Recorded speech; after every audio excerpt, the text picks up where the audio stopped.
You're welcome back to the Naija Filmmaker, a podcast for us to talk about Nigerian filmmakers, their films, and how we can build a diverse and functional industry. I'm your host, Selegot.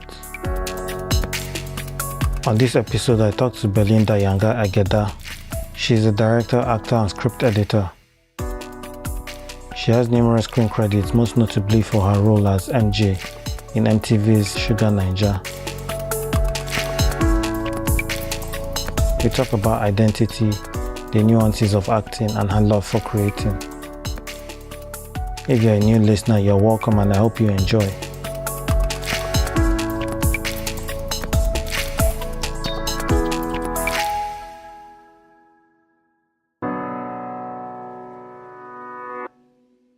Hi Belinda, you're welcome to the Naija Filmmaker. Thank you, Saleh. Thank you for having me. Yeah. So can you introduce yourself? Introduce yourself. So my name is Belinda Yanga-Agedah. Agedah is my husband's name. So yeah, I'm a filmmaker and an actor. I'm a mom to this gorgeous 7-year-old, and I'm a wife, and that's basically, I'm a daughter. I am a sister, and that's basically it. Yeah. Okay. Where did this creative part start for you? I guess this is such a redundant answer because everybody would always say, "Oh, I think it has always just been a part of me." I've always been a creative since I was young. I was always, I've always just been attracted to the arts. So in primary school, I danced, I did drama. In fact, I acted in a feature-length play in school in Hillcrest Junior Special Needs School. God, I hope that is the correct the correct name of that school. I don't remember. Yeah. In Calabar. So I used to do a lot of dancing. I did a lot of acting. Then when I got into high school, I picked up literature. So I started writing prose. And then I picked up script writing towards the end of high school. And then immediately I finished high school, I took a couple of years to dance professionally. Yeah. And then my parents then were like, okay, so what do you want to study? And I went to Queen's College, so I did all of that in Queen's College. I did all the dancing. I was in drama club. I was in Girls Guide. Yeah. So I've just always been a creative, I guess. Yeah. All right. Did you study film in school? Yeah. So when I finished high school, I took like I mentioned earlier, I took a hiatus to dance professionally. Yeah. So I started dancing, started doing, being basically, then those years, early 2000s, you're considered if you're a musician, a dancer, you're like a homeless hobo or whatever, a riffraff. So thinking back now, so I started being one of those homeless, looking like those homeless people, because I'm always in all these different spaces where we dance and try to choreograph stuff in church. Luckily for me, the church I attended then was very encouraging of these things. So we've started this dance group in church that really sort of gave me some sort of focus. And in the midst of all of that, I was still, having this internal battle with my parents, silent battle of, okay, when do you plan on going to university? What do you want to study?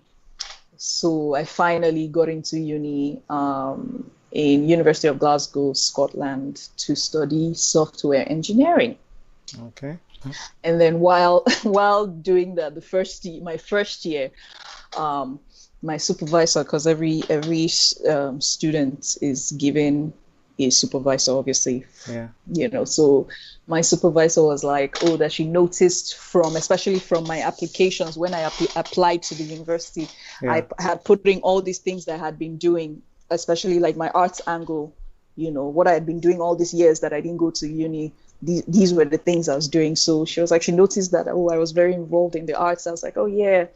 I had done this feature musical where I played Cinderella. Yeah. So she saw all of that, and then she realized that all my research work, every assignment that I was given, I would find a way to tie it to film. Yeah. Because special effects was still, 3D, and VFX was sort of getting some sort of traction that period.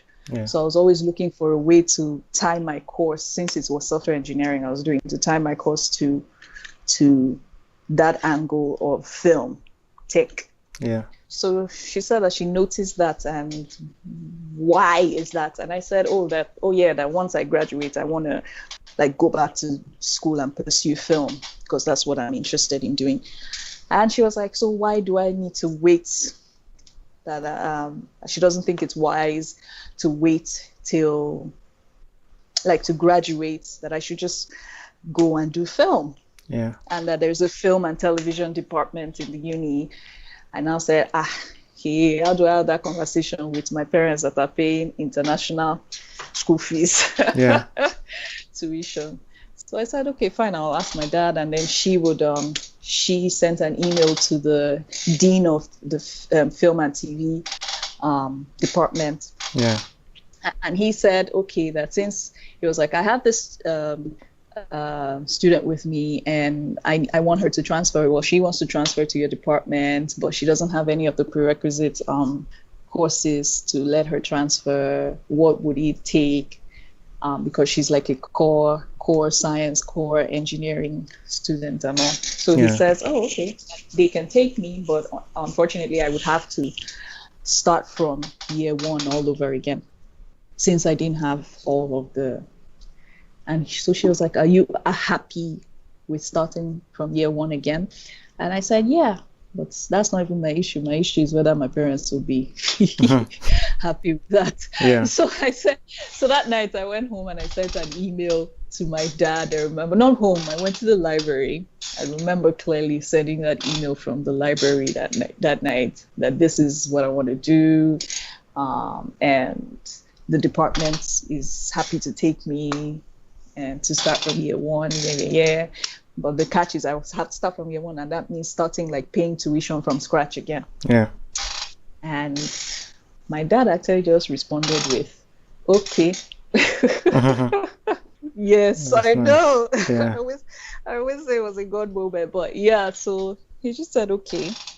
So apparently my mom had spoken to him and said, let's just let her, do what it is she desires to do. And that's how I transferred to the film and television department in the University of Glasgow, Scotland. Mm-hmm. Now, it's not filmmaking. Yeah. So what I was doing was film and TV analysis. Yeah. Film theory, yes. So it was film theory, film studies, and then theater studies, because they're all in the same department. So those were the two modules that I was doing, two majors that I was doing. Yeah. Yeah. So it's not, so it was more the politics of film, the sociology of film and theater, the aesthetics. So it was a lot of writing, a lot of research papers, as opposed to actual filmmaking. Yeah. Yeah. It's more the academic aspect of it. Yeah. So for you said you're an actor and director. Which one comes first for you? Honestly, there's no such thing as which comes first. As long as I love them in equal measure. Okay. And yes, and I'm passionate about storytelling as an actor, storytelling as a writer, storytelling as a director. So as long as I'm in that space, yeah, I am content. As long as I'm in the space, I'm creating what I want to create. I'm telling a story that I'm very, very passionate about. Yeah. Then I am content. So it doesn't matter whether I'm acting or directing. So if I'm acting a script that I'm not convinced about, that I don't like, I would be depressed. If I'm directing a project that I'm not 100% sold on, I would be depressed in equal measure. Exactly. Yeah. So how do you feel about that? Like having to work on projects that you're not so passionate or convinced about? How do you handle that? Man, I don't know. I drink a lot of alcohol and look at all the bills that I have to pay and just push forward. But man, I don't know. Like it's such a depressing state. Yeah. It's such a sad state because for me, filmmaking is such a personal thing. Yeah. It's almost like a spiritual thing for me. So when I have to do projects that I know that I am not sold on, it's like I'm giving off of, like I'm taking from my soul and I'm like giving off my essence, or and so I feel I'm not fed. I'm left very empty. So but then I would have to just look at, like I said, I would just have to drink all the alcohol I can drink and then think of school fees that is coming in front, NEPA bills, and bills, and just close my eye and do what I have to do. Yeah. I guess apart from the alcohol, like something I kept seeing when I was doing the research was you love Red Bull. Why is that? Well, there's really no reason actually. I just like the brand and I like the drink, and it's one of the brands. So when it comes to lifestyle and branding, once a brand has sold its values or whatever, like has gotten me emotionally invested, that's it. So Red Bull for me is not just even the drink, it's the whole brand itself. It's its journey. It's how they came to being, their marketing strategies. Like, yes, I went that deep. So, but I try not to drink a lot of it now. It's coffee that has me now. So I like the brand, and I hope to do a lot of, make a lot of content with them. Hopefully it will happen soon. Fully. So, you were part of Belinda Talent or Durban Talent in 2017. So it's the sort of the same thing. Belinda Talents have all these what do you call them, branches. So it's Durban. It was the one in South Africa. It was Durban. Durban Talents that I was one of the alumnus. Which one is English? I think it's NUS, alumnus. So yeah. How was that? Like, what did you gain from that experience? So I was just really excited. So how it works is, you have all these filmmakers that they've selected from around across Africa. And we go through like a lab, so a filmmaker's lab. So you have mentors, and then you have the opportunity to pitch your projects, the projects that you applied with, to financiers and see a couple of producers that talk you through your project and your script and your story and how to package it and how to pitch it to potential financiers. And one thing that I know is that it is important to travel. It is like these festivals are important. It is so key not to be a local champion, because like the first day of pitch session, when you have all these African stories, like you have all these people from Senegal, from Burkina Faso,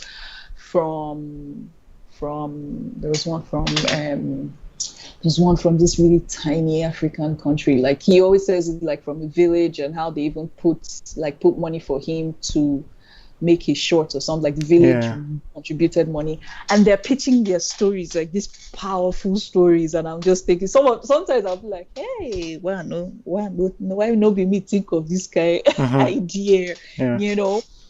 So that's what I just kept thinking. I was just blown away by the stories that are out there, and comparing it to the stories that, I mean, I'm not trying to like belittle us, but the kind of stories that we tell here that are just such a bore. You know? Yeah. So yeah, that was the one thing that was just so brilliant for me. Okay. Yeah, you've worked on films like Love in Time of Kekes, Over the Fence. Like, which was your directorial debut? My directorial debut was Romances Overrated. Okay. It was a short film that I did in 2000.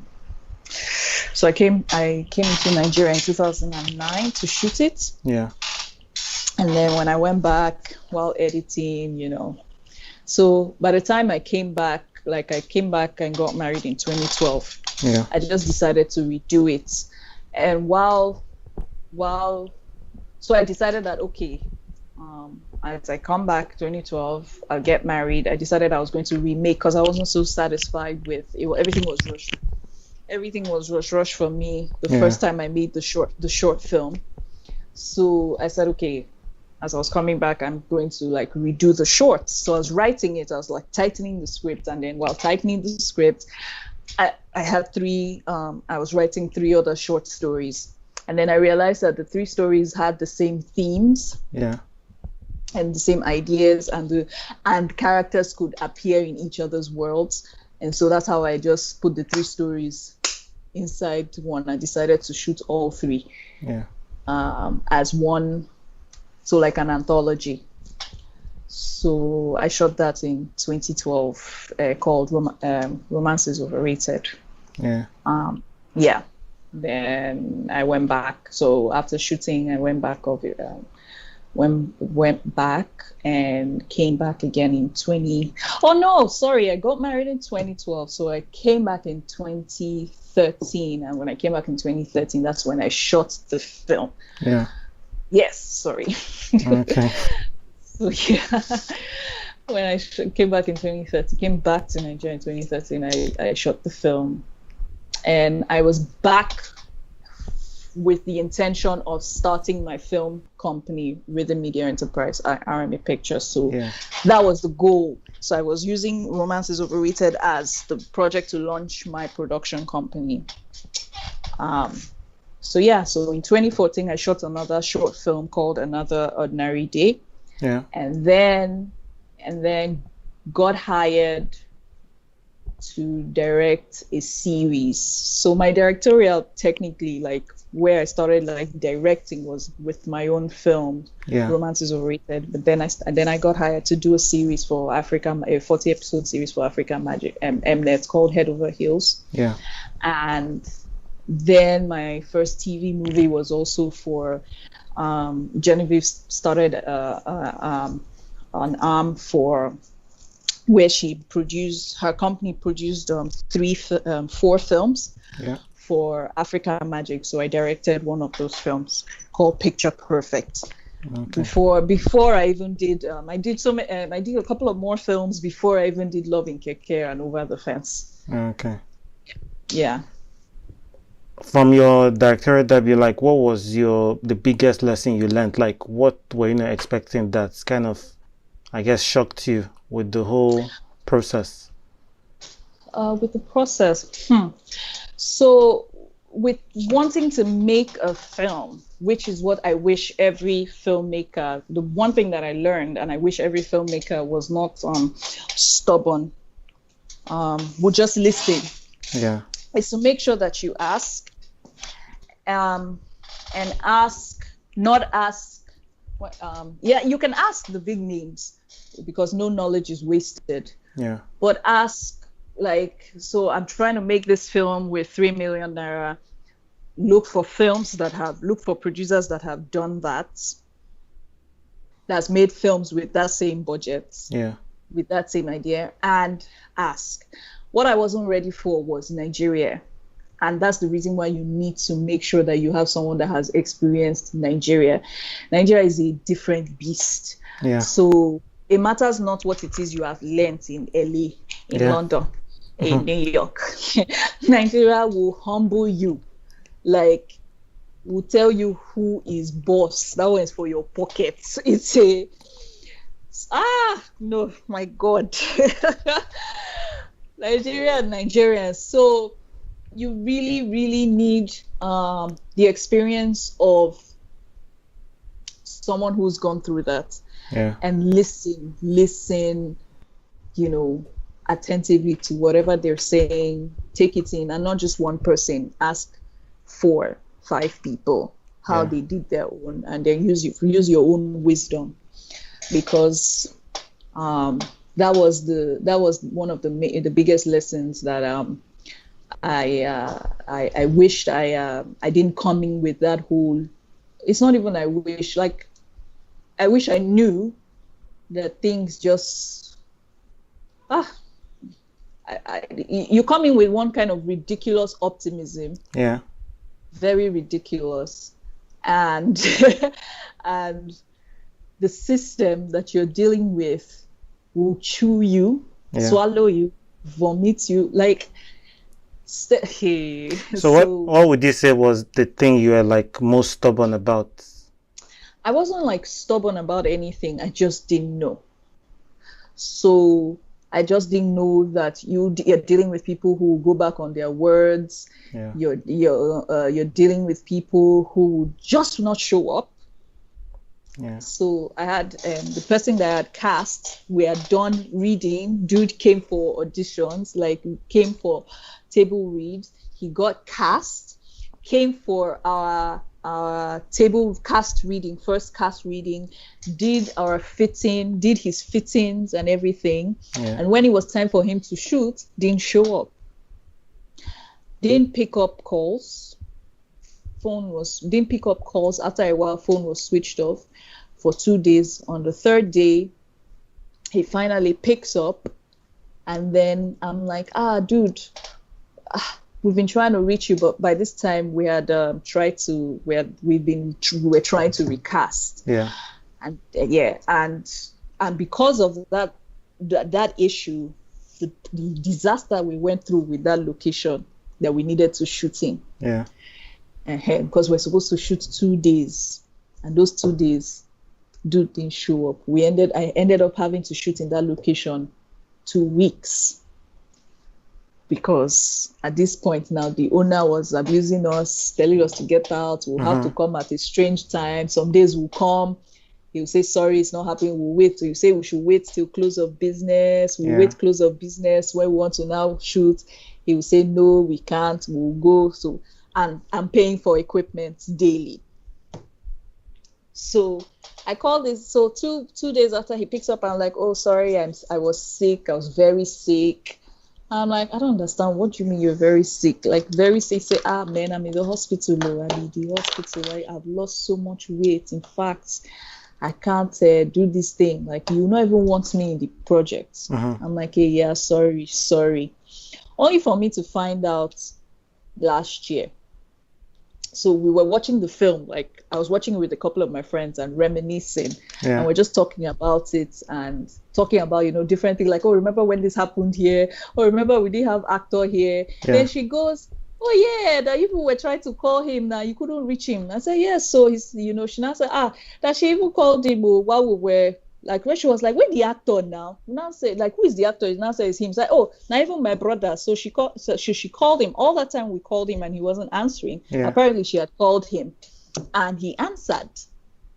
And she was like, nah, this film sets, I hear that you're on it too now. And now you will wait for. He told her, and this is me just finding all of this out last year. He told her, oh no, I changed my mind. I don't want to do the project. That's crazy. Yes. I was so angry. Like, I was not angry, like I was so hurt.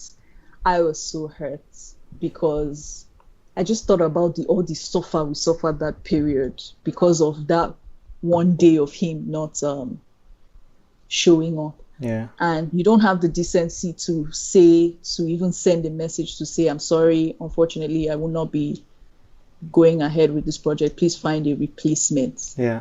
You just disappear. So you have all this little nonsense where a lot of it is human factor. Mm-hmm. A lot of it is was human factor. Nigerians are just very strange people. Very strange indeed. Very strange. You hear things like you've made an agreement to use someone's location for 150. Yeah. Then you start to shoot for 150K a day, and then you start to shoot, and you now just wake up one day. Maybe I don't know whether he looks at the lights and thinks, this light look expensive now. Why I did that and wakes up at this call just from nowhere, says, you know what, it's no longer 150 I want, it's 500K. And you meanwhile you're working with a budget that has been locked. Yeah. Exactly.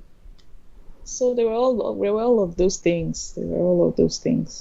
So let's say with this location example, because I guess for films you have to get location permits and all that. So in a hypothetical situation where you would have kind of signed a location agreement for a certain fee, do you think like the country is so messed up that people can kind of renege on that agreement? Yes. Now what do you want to do? Do you have, first of all, how much is the budget for your film? So you want to carry money and carry the person to court. Do you have that time? Do you have the money? Which Nigerian legal system don't even understand the concept of intellectual property and all of these things. It's like how you carry some issues to the police to report, and they will tell you, oh, that was people's family problems. Leave us out of it. Exactly. You come and say, like when you filed for the case, you've said, okay, this person went back on their agreement and didn't give us their house for us to shoot after we have agreed.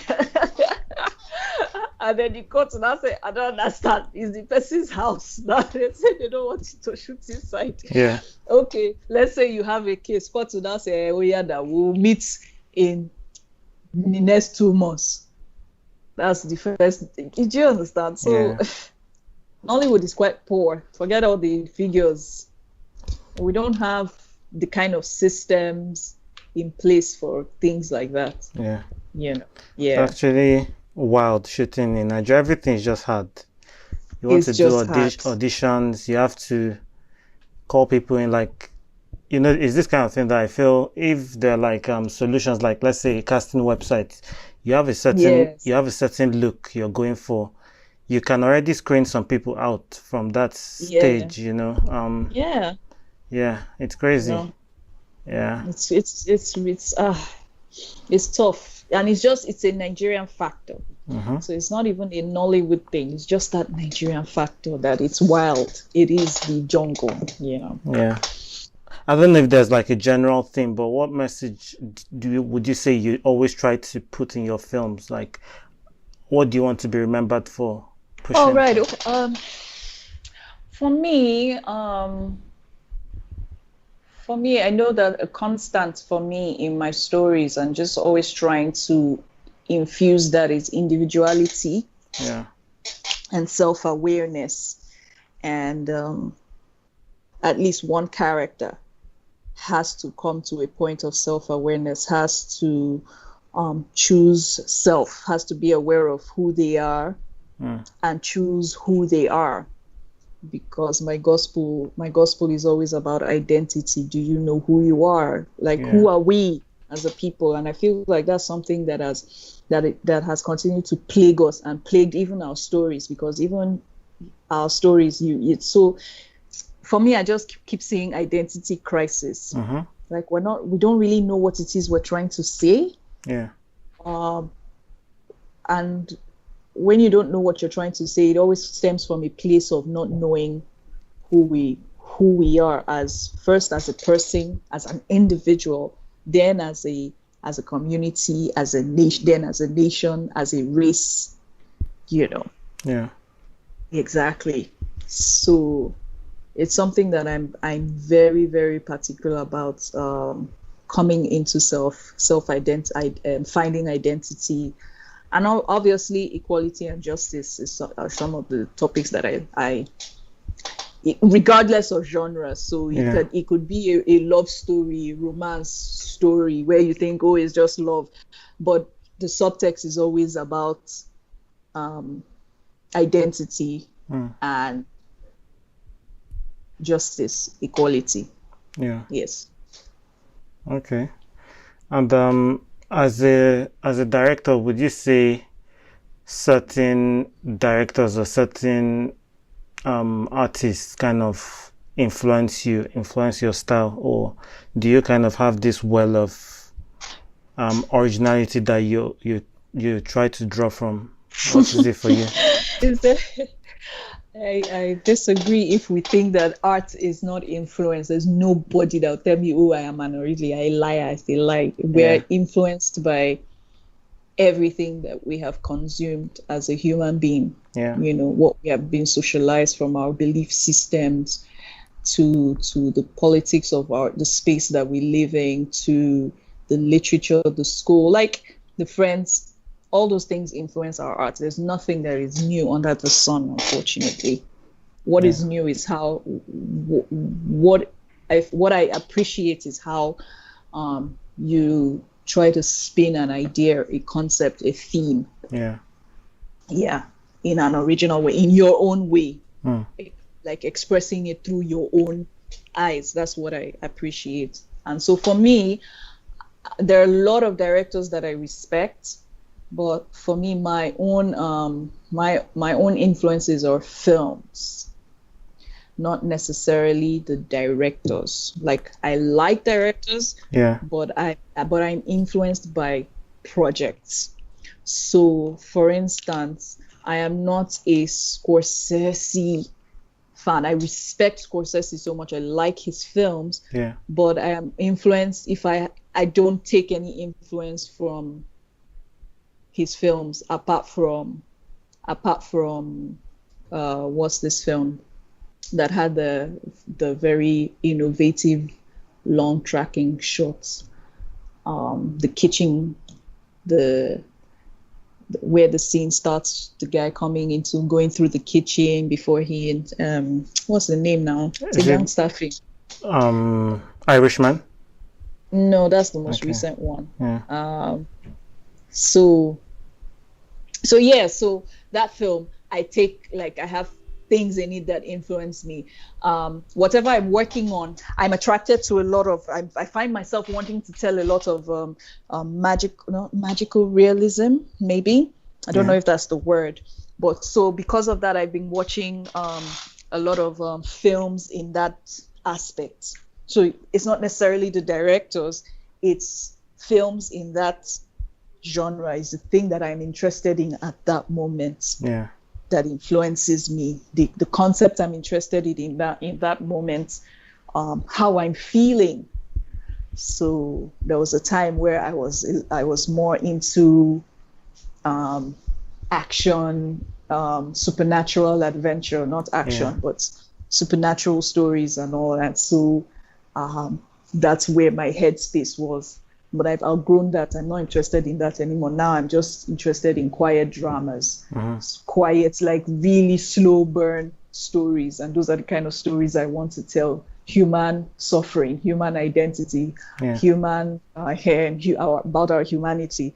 So those are the kind of films I watch these days. Those are the things that influence me.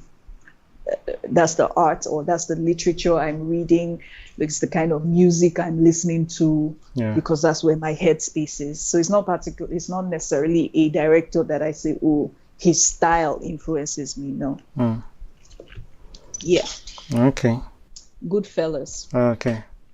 That's the film, Scorsese film I was trying to remember. Sorry. Goodfellas. Yeah.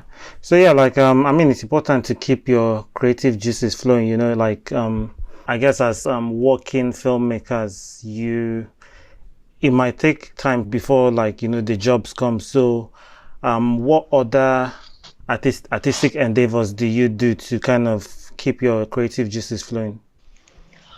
I'm always writing. I'm always in story development. I'm always watching films and reading, and my brain is constantly in that headspace, to be honest. Sometimes I have to actively shut it down. Yeah. I'm always people watching. I go out and I'm paying attention to my environment because writing a story, like developing a story, doesn't start with me. For me, my own process is not I come and sit down and say, right, I'm starting to write a new story. No, I'm solving story issues. I'm creating characters first. I'm trying to even find out what is this story about. So, for example, one time I was driving, and one of the stories I'm developing, I was driving, and Lagos was driving me mad. And every time Lagos is driving me mad on the streets, I start to imagine I have superpowers, and that is how I had this character that was so angry at this bus driver, and she just imagined the bus flying across the road into a pole, and as she was thinking it's the bus, actually she flung it with her mind, and she just discovered that she could move things. So she was frightened, and so that's basically the idea. Now I have to find out what this story is about. Who is this girl? Why did this power come? So my brain is constantly working stories, and then I'm doing work for other people, writing, editing, script editing for people, reading scripts, exactly. So even when we're not, even though I would rather be on set doing the actual making of the project, but a lot of the dirty work is behind the story development, the looking for money, the breakdowns, exactly. I mean, you have this point of view of an actor and a director. Like, what do you think these two kind of roles have taught you that maybe other directors or other actors don't know? So for me, I think like the advantage of being an actor, being a director actor, is just in terms of storytelling.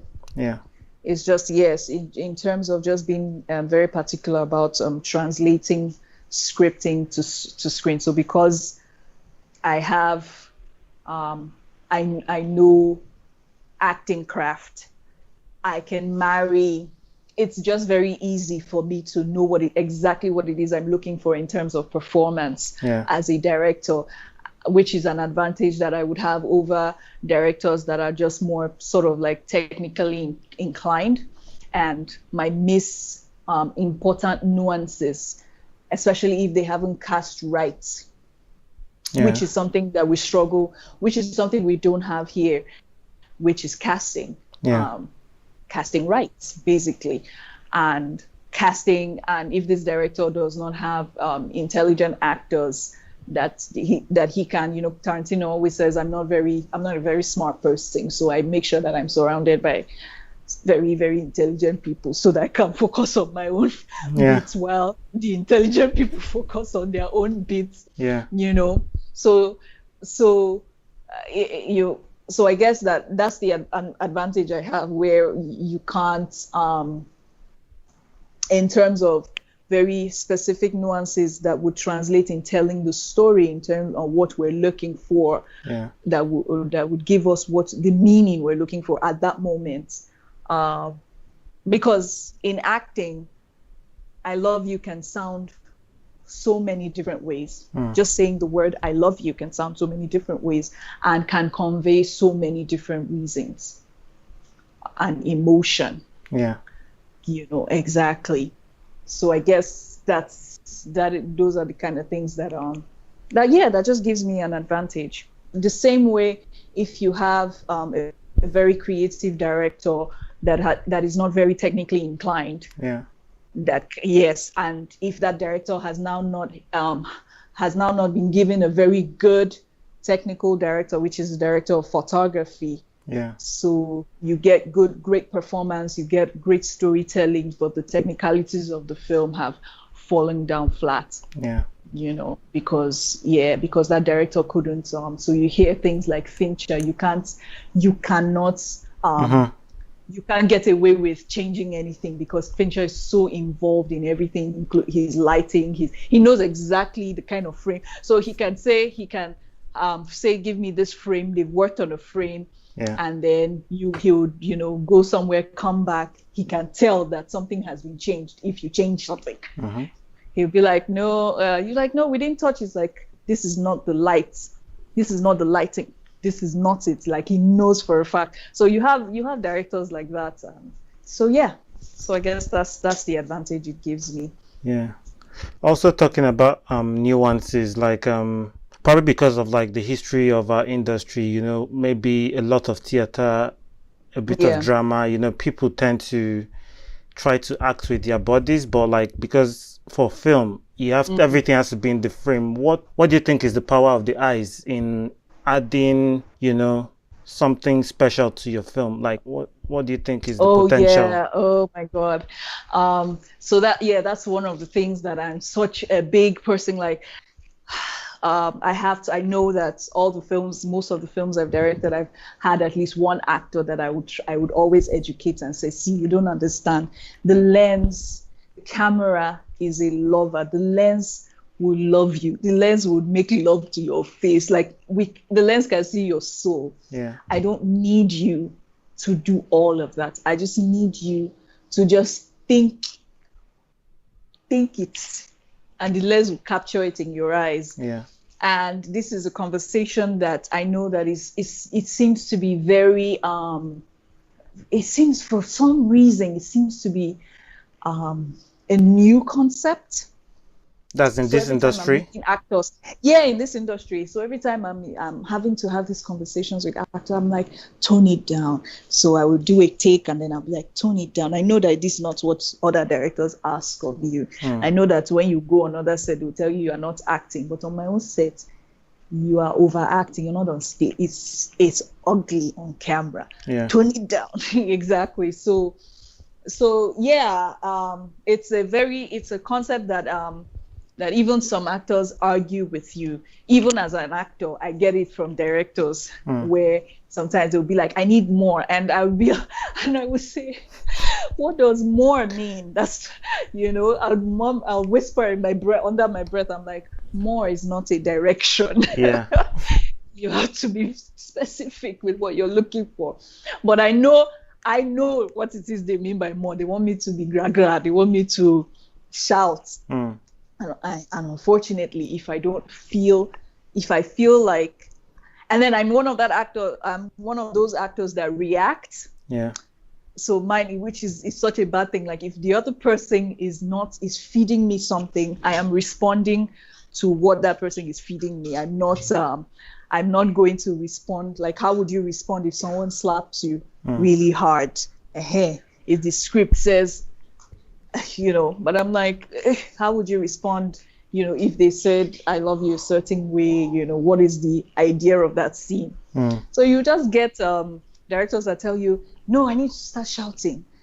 And then I'll now say, why? They're like, what do you mean, why? I'm like, no, it's without prejudice. Don't get defensive. If you explain the why to me, if I know the headspace I'm meant to be in, then I can shout. Like, but you just don't tell me, just give me more. Shout. I'm like, so yeah, it's a concept that is it's strange. It's strange.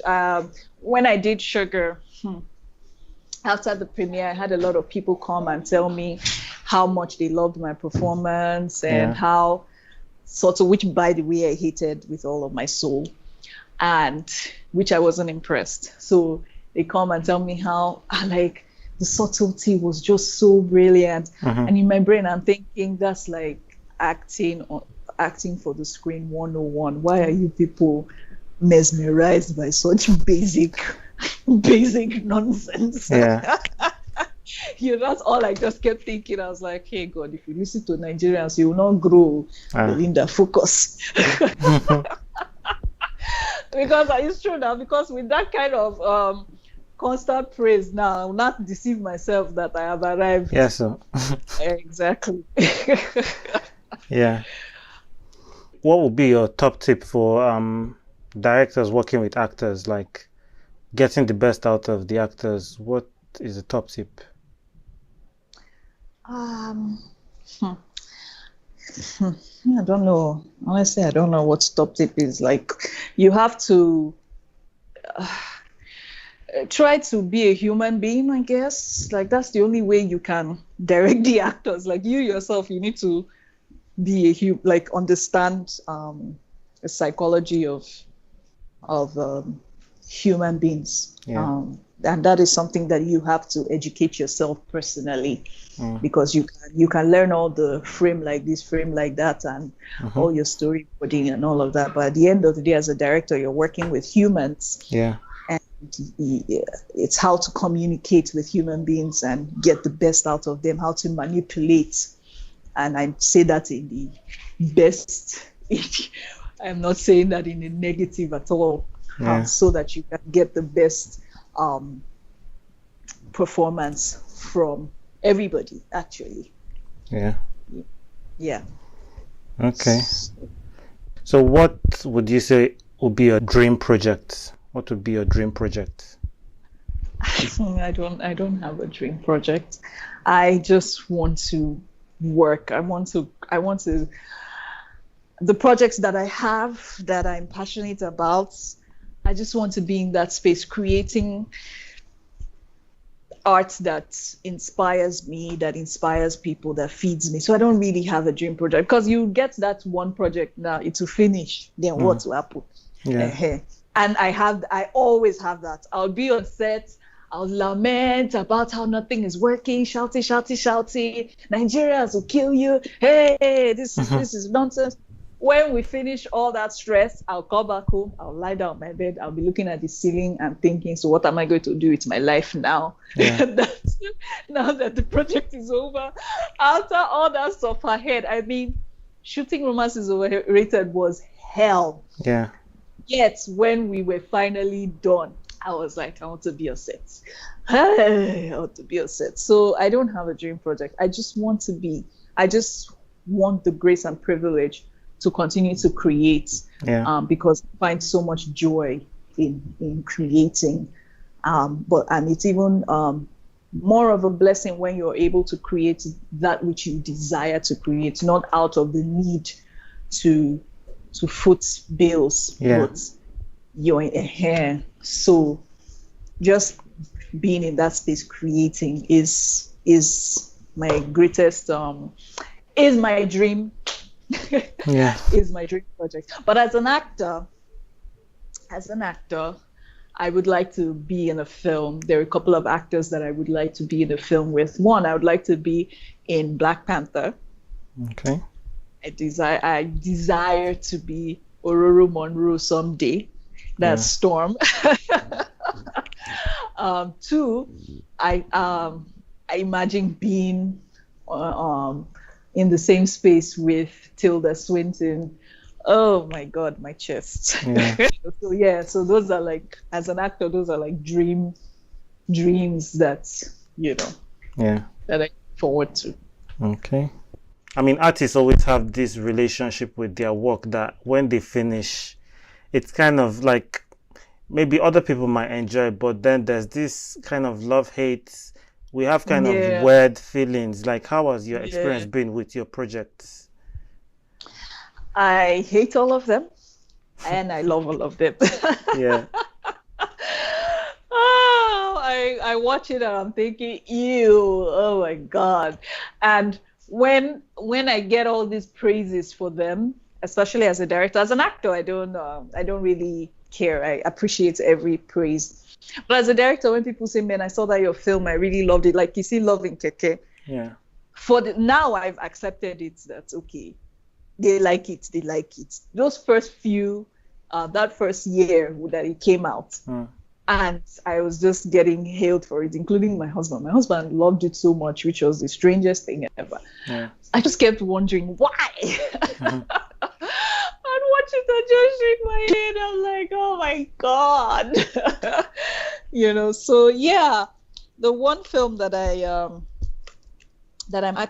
actually don't hate, which is strange, is actually my first anthology, my romance is overrated, and I guess maybe because it was my first, and because of the kind of suffered that went into it, and how much love was poured into it, in terms of making it with myself and passionate friends that have gone on to be wonderful filmmakers now. So I guess, and the film is the sound is so bad. Like this guy that came and boboed me. Oh yeah, now come and be the sound guy. The sound was a disaster. Yeah. So yeah. So, but I still watch it and I'm still happy. I like it. I'm grateful for it. So that's the one film that I don't watch and I don't hate. Yeah. Even with all its flaws. But every other one I'm like, nay. I love it and I hate it. I like that I've made them and we're done with them, but I just hate the imperfections. Yeah. The industry is growing, it's changing, and there are some things that need fixing. Like, what do you think is the most important thing that needs to be fixed? Before I would say funding. Always funding. I would, always say, we need funding, which obviously we do. But I've realized recently, in the last 2 years, that our major problem is us as a people. Yeah. We need to deal with us. We need to find who we are. We need to figure out our identity as a people. Yeah. And we need to work on our knowledge level. Yeah. Because with every person that I work with, I realize that this art form, it can only be expressed with how much knowledge you have. There's nothing, there's no magic that wants to be done. What is your exposure level? Like I told you with, going to Durban and going to Waga Film Lab, and then just basically traveling to all these other spaces where you experience other cultures, other types of cinemas and storytelling. So you can only give what you fed yourself with. And I realized, first of all, as a people, we're not a thinking people. That's as Nigerians. So we don't, it's not even an insult. This one is just facts. We're lazy thinkers. Yeah. We just want to make money, quick money, without working our brain, without finding solutions and value additions. So those are the things that I'm like, man, our skill set needs to be upgraded badly, because sometimes we don't even know. So we think that, okay, we're using the latest technology. Yeah. And while we've struggled, we've saved money to buy this latest technology. As we just, they buy the thing, they don't release on it. Where globally, what people are doing globally, they have left us since. Yeah. You understand? Exactly. Storytelling is no longer it's gone far beyond our now people are thinking, okay, what else can we do? What else? The tech that is out there. I still feel very frustrated that something as basic as lighting, we still import. So I'm like, are you telling me all the people that are doing engineering in school cannot design lights for us? What's that? Are you telling me, there's this guy that has started to create hardware. His name, what's it called? Something X. Oh God, I forget it. Why can I forget it? His name is Chuksha. He has this company that designs. So he's been making sliders. Yeah. He's been manufacturing sliders by himself. Because I'm like, why would you something like sliders too? Will import? Yeah. So he's trying to make grips and things like that. And it's just unfortunate that he's the only one that I know. Meanwhile, we have iron, we have everything here. So when we go to school, what exactly are we doing inside the school that things have to be implemented? So the company, is it Film Anatomy? Yes. Chooks Film Anatomy, yes. Yeah. Which, he also wanted to make films, but then he thought like this is a need in the industry. Hardware is the way forward. And I think, and I applaud his courage, his vision. I applaud that he went after it, his courage. So our skill base, our knowledge base, and our identity are things that really need to be fixed, because no matter, I've seen us they'll tell us there's 200 million, that was the budget of this film. I'll watch the film, it looks exactly like my Rocco film. So it's not money that's the problem. Exactly. You can only give what you like. There's no magic you want to do. The only thing that's inside you is what you give out. Definitely. Like, are there any projects in the works that you're excited about? Anything you can mention? I just finished a series, a web series. I've always wanted to do one, so I'm glad that I got the opportunity to do that. We're editing now, so we're looking forward to seeing the finished product and just seeing what it looks like on YouTube. There are two projects that I've been passionate about for the longest time, that I've been developing since 2015, and Namoni Kila. So I have so many projects that I'm excited about. Like I told you, I'm always constantly, even if I'm not on set, I'm constantly in the development room, in the writer's room, working on stories and all of that. So I have all these projects there, but there are two particular ones. One is a love story, and one is a comedy, straight up comedy, like Entourage. Think Entourage style, but more for the music industry in Nigeria. So but right now it's just basically looking for where the funds are going to come from, because they're quite they're not the usual TV. It's a big budget production with a lot of exteriors, like the love story now. Lagos is a character on its own in the story, and you already know that one is a problem on its own.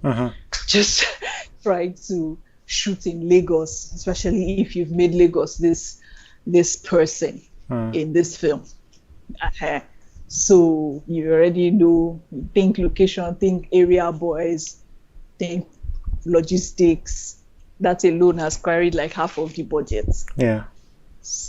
So now it's just money. It really is just money, just to bankroll them. And while we're looking for the monies to make these films that I really want to make, I will be collecting all the other people's. I will be, taking all the other director jobs for other people, directing other people's projects. So how can people keep up with you? Like, where can they find you? I'm on social media. Find me on Facebook, Belinda Yanga-Agedah, and on Instagram, Belinda_Yanga. I'm a heavy user of Instagram, so if you want, go and find me there. Then Twitter is Belinda Yanga, and I'm hardly ever there. But you want to see me, Instagram and then Facebook. Everything I post on Instagram shows on Facebook anyway. So just type Belinda Yanga, you will find me online. Thanks, Belinda, for coming on the Naija Filmmaker. Thank you so much for having me.